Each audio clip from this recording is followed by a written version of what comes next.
Thank you very much. Mr Apps. Thank you, Senator. Bus Industry Confederation is the peak national body for representing the bus and coach industry in Australia. That's both bus and coach operators, both private and government. Not all government-owned bus operations are members, but a majority are. We effectively have state associations in each state, obviously, and we also represent bus and coach manufacturers, both Australian manufacturers and importers of vehicles into Australia. So I guess effectively we represent around 90% of the bus fleet on the road. Today I primarily focus on the fuel indexation, road funding and special accounts bill. The bus industry also receives the on-road diesel rebate in exactly the same way as the trucking industry. So all vehicles above 4.5 tonne receive that rebate, of which it's a 12-cent rebate. The bus industry has a view that we should be actually eligible for the full excise rebate, similar to the mining industry, based on the fact that 85% of the vehicles on the road are actually undertaking public transport or a school bus task. They're actually taking cars off the road. They're actually adding to or improving our environmental emissions, also reducing congestion. And in the context of a road user charge, if you took into account those externalities, we'd actually argue that we're eligible for the full 38 cents per litre rebate, which has a flow-on effect into actually reducing the cost of public transport for states, which would allow them to actually improve and spend money on more services. However, in the context of indexation, the Bus Industry Confederation supports the increased indexation on the basis that those funds are hypothecated. So, like the ARA, we do not believe that should be going back into roads. We'd argue that that expenditure or that revenue should be spent on public and active transport infrastructure, such as bus priority, bus rapid transit, park and ride type facilities, cycling paths, pedestrian type improvements. We think by doing that, it actually acts as an alternative. It actually provides car users with an alternative to taking their car or using their car. It actually improves overall public transport and active transport options, and in doing so, doesn't just penalise car users by slugging them with indexation, but actually returns to them an alternative choice through improved public and active transport options. So. We would not like to see it be hypothecated solely to roads. We think the public transport and active transport infrastructure investments side of the argument is important. We think the federal government, like the ARA, needs to take a more proactive and strategic role in our cities and in urban transport in particular. This current government obviously has decided that roads are its knitting. We're concerned that funding going into this special account for roads, whilst it should go to public transport, but also if it does go to roads, we can actually see that on the other side of the equation, the government may find some savings in existing road funding and expenditure and cut it on the other side of the table. So I think just a final faith. Little faith.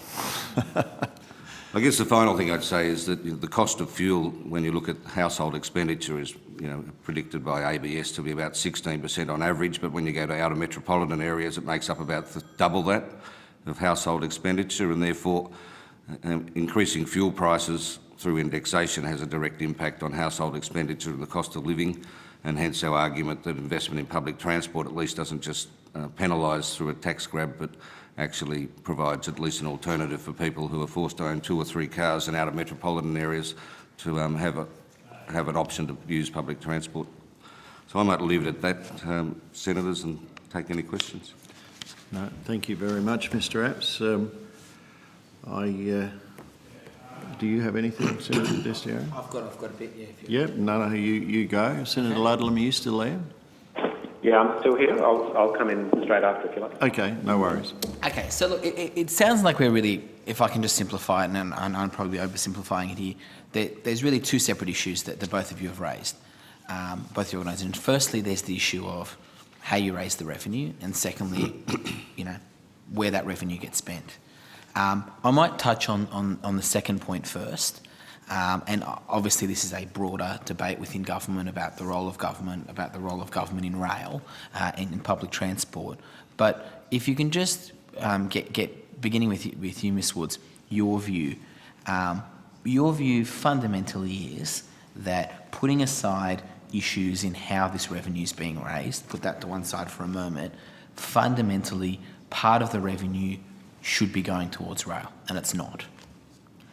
Yes, rail and public transport in our urban areas and in our cities, based on the broader benefits that will provide.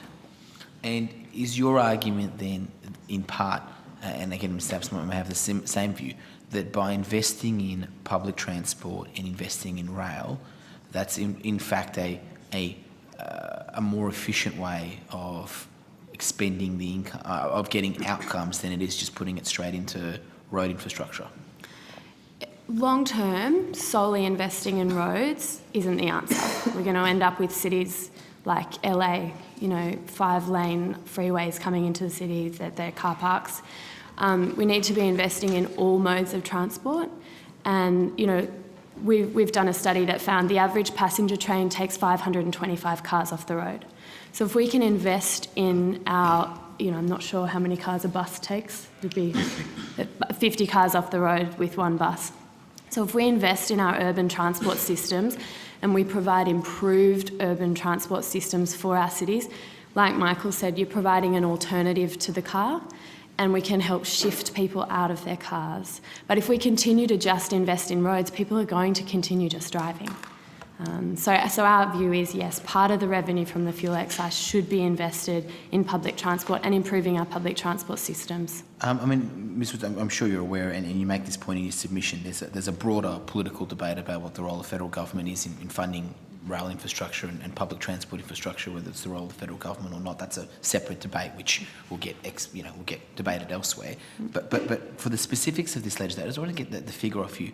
What's the figure cut in rail expenditure that your organisation uses? In the sense that the rail projects that were proposed that have been cut in the last budget, what's the global figure that you've calculated it to be at? I know there's different figures based on whether you go forward estimates, whether you go the projected future projects, some of which were in a far distant future. What figure do you, I know you've pointed to Mrs. I might have to Jory. take that on notice. I'll come back to the Senator with more detailed information. However, from what we know from the budget is that there is a projected increase in the forward estimate for rail funding. There's significant decrease in a number of areas. For example, I believe the federal government is no longer funding the Brisbane Crossrail Rail or the BIC project, and then a couple of other projects in the major cities as well. But I'll be happy to take this question on notice, and I'll provide. Yeah, I guess the question because you take this on notice. I can't quite reconcile how it's an increase on one level, but on another level these projects are being cut. So where is the increase in? As in, sorry. You said there was an increase over the forward estimates in funding. Decrease, sorry. yes. Yeah, that's what, decrease. Sorry, that's what I Decrease. There's a decrease in funding over forward estimates. And in what, sorry? In rail funding. In rail funding. Yeah. Light rail funding, heavy rail funding? Across the board. Across the board. But as a headline you'd know, is it 1%, 2%? I think off the top of my head, and I could be wrong, but I think from the media release that we put out following the budget, I think it was about 40% cut. It's quite and sort of significant. as we go ahead, it reaches almost at 70 or 80%. But if we can take that on notice and confirm the percentages. So the cuts were in the forward estimates, or? Yeah, I believe that, for example, but I'll come back to you on this, as this might not be, accurate, but I believe in 4 years' time, the funding from the federal government to rail project will only be about 300 million. So, starting from, say, 2.5 billion now. So that's quite a significant decrease. State or feds should be funding this, caught up in a bigger debate. And Mr. Abs, do you have a figure on in terms of public transport or how much has been, if you could take that on notice as well in terms of what's the projection cut, or I don't know if I'll take it on notice. I mean, I think fundamentally the previous government were investing in public transport. A large majority of that was primarily rail projects, which you've been talking about, not too much directly into bus rapid transit type projects. Obviously, if you build the road, buses benefit because we're using it. However, we would argue in the context of 2.2 billion over the next 4 years, which the government's effectively thinking they'll collect from introducing this indexation, that's actually a small start, but a good start to investing into public transport infrastructure. And congestion currently costs Australia around $13 billion in productivity losses to the economy, and expected to go out to $20 billion by 2020. That's effectively just a drain on our productivity in our cities, which are the knowledge centres that drive the economy. We think that this small start, $2.2 billion, is a great opportunity for this government to actually invest into significant and important public transport projects that in some senses may be purely focused on what I'd call congestion hotspots, using the money wisely and effectively across a broad range of projects to try and free up our cities and give people at least the option to use effective public transport systems and help the states improve their public transport systems. And your rough figure, and I don't know if you can take this on notice to give us a more clear figure, but is the figure you use is each bus is worth 50 cars off the road? A full bus will take 50 cars off the road. On average, a large bus on the road is 57 people. If you base it around 1.2 persons per vehicle car. Okay, so that's the expenditure component, and both of you kind of argue that the way the money's being spent, your submissions make the point, could be better spent, it should be spent in public transport, be that bus and rail infrastructure. Park that to one side for a moment. I note that is I note that is a separate debate as well that's obviously going on in government about the role of government. In terms of the actual revenue component, Ms. Woods, can you just explain, you make this point in your submission, essentially under the current proposal, the government is taxing rail to fund road infrastructure. Can you you touched on this in your opening statement as well, can you just explain to me how the levy system works, that in terms of the rebate that you're requesting be addressed as part of this legislation? Are you able to just expand on that a bit and take us back a step and talk us through it? I might pass that to my colleague if that's okay, Rianne. Yep. So essentially, at the moment, the rebate system works in the same way that is. Our current rebate system is about 31.62, I believe. Yep. And so we are paying, and it's pretty much, the rebate system is increased in line with the excise. But with this proposal, if the rebate is not going, and our argument is that if the rebate is not increasing in line with the excise, we will be paying the different in terms of the increase, and essentially that revenue to the government, obviously as the government is proposing to spend on road, and that's the basis of our argument that the revenue will be used to fund road projects rather than rail transport. Sorry, expand on that. Expand. So at the moment it's, okay, so the rail rebate, right? It's the non-roads rebate, yep. The non-roads rebate. So what figure was that? Hang on, sorry, hold this. 31.62, I believe. Okay. If I just check that for you now. Yep, 31.62 from 1st of July. As this information is as per the Australian Tax Office. Okay. And I believe this is not included the carbon tax that is on top. And you're saying But I can effectively, clarify that you're saying for part you. of your concern is that this will in fact change behaviour. It's actually going to drive people, if the parity is not there, Yeah. you're effectively driving people onto the roads away from rail, which kind of goes against the point of what government has been. The concern is that if the rebate is not increased in line with the increase in fuel excise as per the proposed legislation, we obviously will be paying more in terms of the business input, and that our concern is that the revenue that we will be paying, the fact that we're paying more, I think Ms. Woods quoted 400 millions, will be spent on road infrastructure, whereas that money could be, feeded back into rail projects and that improve our services and so on. But I'm saying just the sole take a step back, and we've all kind of put the expenditure and where it gets spent aside. Just the sole revenue component. So you're saying the rail subsidy is going down by 1%. Is that correct? I believe it has gone down. Or I already can has? come back to you, but it Was has that a- gone was down that a from budget last measure? year. It's as per the tax website. So was that a first? So when you say going down, so was that a 1st of July measure? Yeah, Okay. just- So today, it obviously, or Yes. yesterday, whenever. Right? So that went down by 1%. Yeah. And your argument, I was wondering how is that if the diesel excise, which is what the trucking industry was obviously talking about this morning, as was the mining industry, but kind of from their own perspective, if that's retained at the level and that's not going down, you're saying that the parity is lost, and it Correct. makes it. If I'm a business and I'm making business decisions about what's the cheapest way of moving my goods, then obviously those kinds of measures make it more. And it's likely that the cost will be passed down to customers and you know, therefore affecting on our business operations. Okay. So your argument really is you have two issues. You have an issue in terms of expenditure, which is where the money's going, and you have an issue in terms of the income, which is that the way in which the money's being raised, but by the way they're doing the offsets to the diesel rebate, rather, isn't being matched in the rail sector, which effectively disproportionately benefits one mode of transport over another. They're your two kind of, I know I'm summarising, they're your two issues. Yes.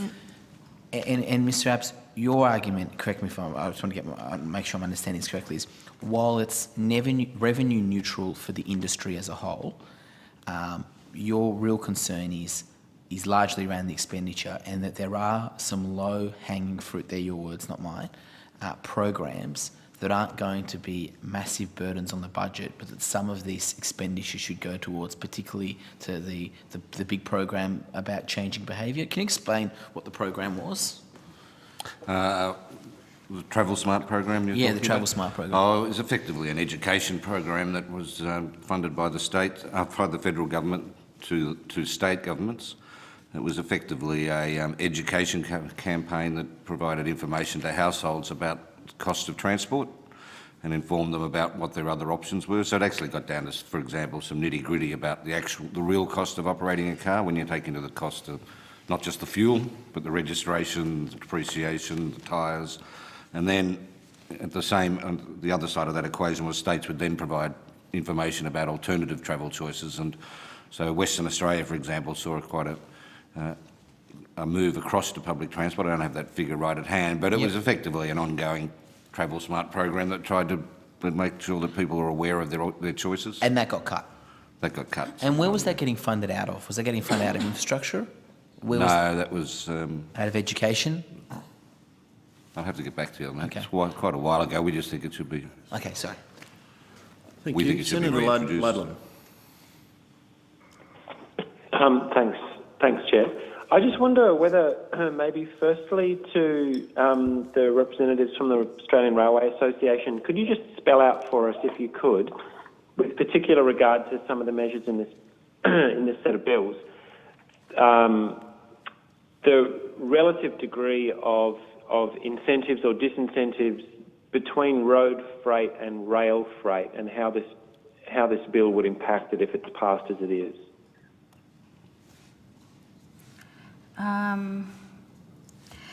Thank you. Sorry, did you want to say?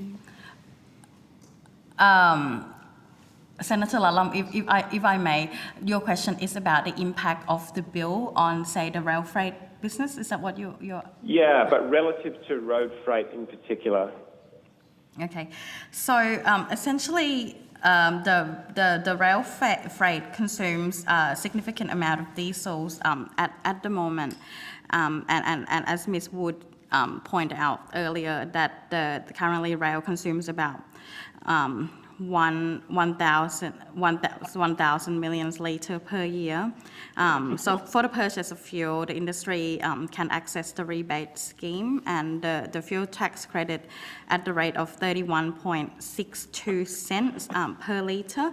And in addition to that, there is also a carbon tax price as well. And so essentially what the argument that we have said so far is that rail is a more environmentally friendly mode of transport. You know, one freight train can take 110 trucks off the road, and we are saying that the government should perhaps provide, both provide funding but also further support rail freight.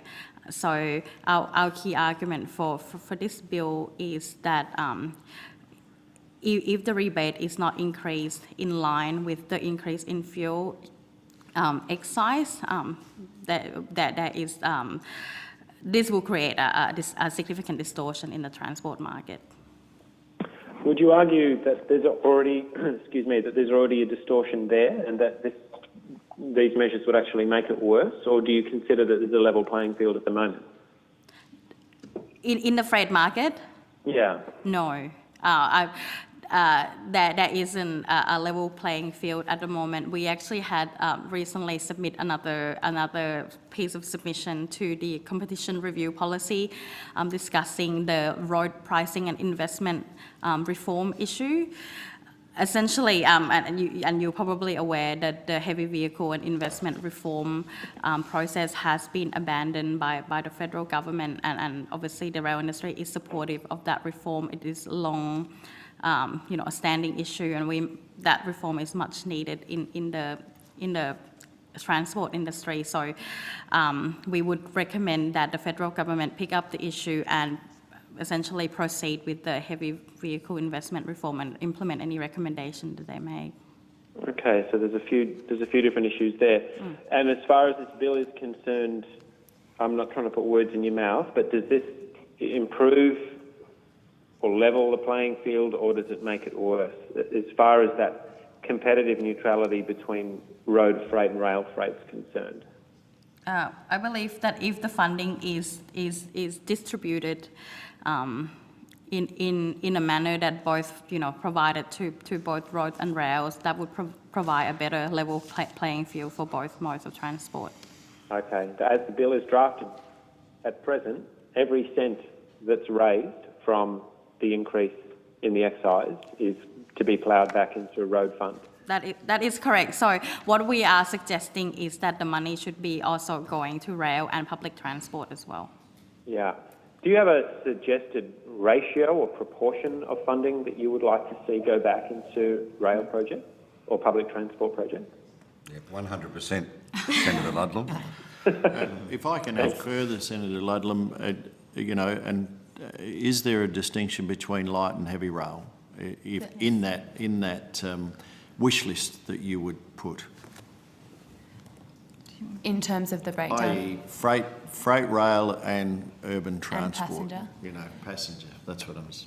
Yeah, absolutely. I mean, if we're talking about investing and improving our transport systems, at the moment, by only investing in roads, if we were to invest in the freight network, that's going to help take trucks off the road.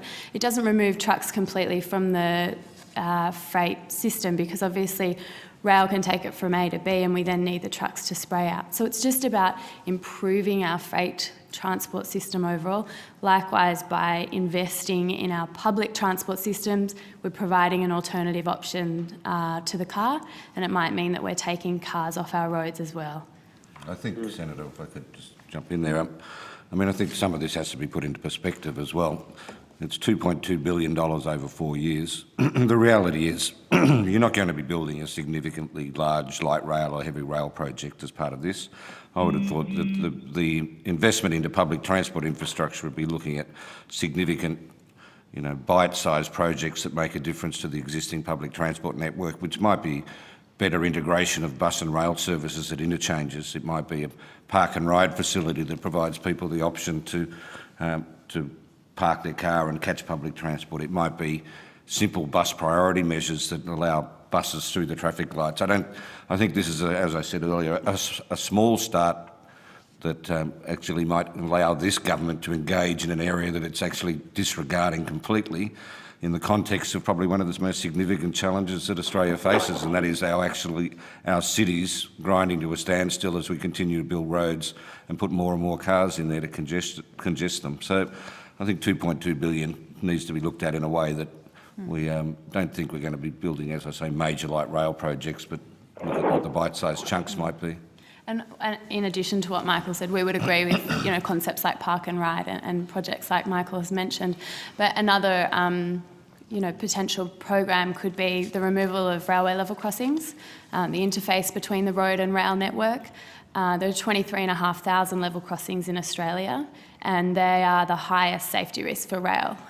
You know, if we have a truck and a passenger train collide, it's potentially catastrophic, not only in terms of potential fatalities and injuries, but also in terms of multi-million-dollar damage bills. So it could be, you know, a form of a black spot program that the federal government could lead. Currently, the removal of level crossings sit with state jurisdictions, and obviously it depends on budgets that are available. Yeah. Senator Ludlam, I'm not sure your question's been answered. Oh, no.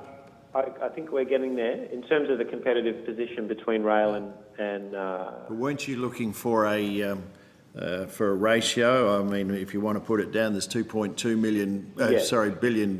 What? Mr. Apps proposed a ratio of 100%. Yeah. So I'm more than satisfied with that. Claim here. As a response.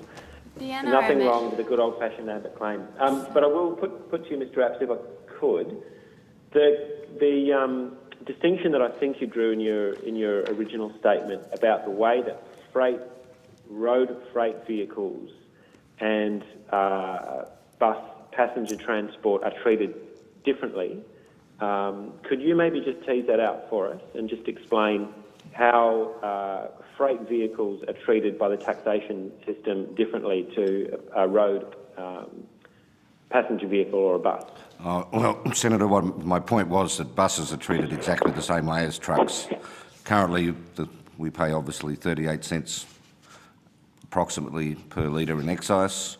Like the trucking industry, we pay a road user charge of 26 cents, which is determined by the National Transport Commission as part of a heavy vehicle charging determination. And then there's 12 cents remaining, which effectively buses and trucks currently claim as a on-road diesel rebate. My point was that if you took into account the externality benefits that passenger transport vehicles like buses provide, such as taking up to 50 vehicles off the road if you've got a full bus, such as the reduction in emissions that are provided because you've taken those cars off the road, the reductions in congestion as a result of taking those cars off the road, and you looked at that equation, you could argue, and we would argue, that the public transport and the school bus tasks should be eligible for the full 38 cents per litre rebate, which then effectively has the impact of reducing the cost of those services provided by state governments, and therefore state governments, you would expect, based on those savings, could further invest in public transport and active transport infrastructure and services. So that was my point. Got it. No, that's much appreciated. Do you have We'll have to order finish of up shortly, magnitude sense Senator of what Ludlam. that would cost? Sorry, I missed that, Senator Ludlam. I'm just wondering whether you guys have modelled what that would cost. For buses, we think it'll cost about $200 million. So we're a very small part of the overall diesel rebate. It's a $200 million cost, and we think one that's actually doesn't cost the federal government too much, but can provide some significant benefits on the other side of the equations for state governments. That's great. So that's $200 million. That's across the public transport and school bus task. Yeah, the bus public transport component, yes. Okay. All right, much appreciated. I've got no other questions, Chair. Okay, thank you. But just before we finish up, we heard from our last witnesses, I think you were here in the room, the Australian Trucking Association had actually been and taken all of their issues to Treasury and were somewhat glowing in their praise of the response which they got from Treasury and the actions which have now come from that meeting. Have you done the same? Have you been to Treasury with your contentions? No, but we have scheduled some meetings with them. So it's possible that, you know, that you could be heard in a positive light. Still. We hope so. Yes. Well, We hope so. when are your meetings scheduled? It's being organised, so I'm not quite sure when it's going to be. Right. Also, we will be scheduling to speak to the tax office as well, because obviously, as of 1 July, the new rebate has come in. So we want to be discussing our issue with them, and obviously any changes that would be reflected if the legislation is Your passed. issue is not really an administration one, it's a policy one, isn't it? Yeah, well, that's exactly right. I mean, what we need to do is there is an urgent need for you to put those things. It seems to me, having a look at all the submissions across for this that we've received here, there seems to be a reasonable amount of support for the way in which the industries have been, treated, and everybody understands the reason for the reintroduction of the indexation. It's just how we apportion the revenue that's derived from it. And that'll be the biggest issue for this inquiry, I would suggest. So your contributions are important this morning. I thank you very much.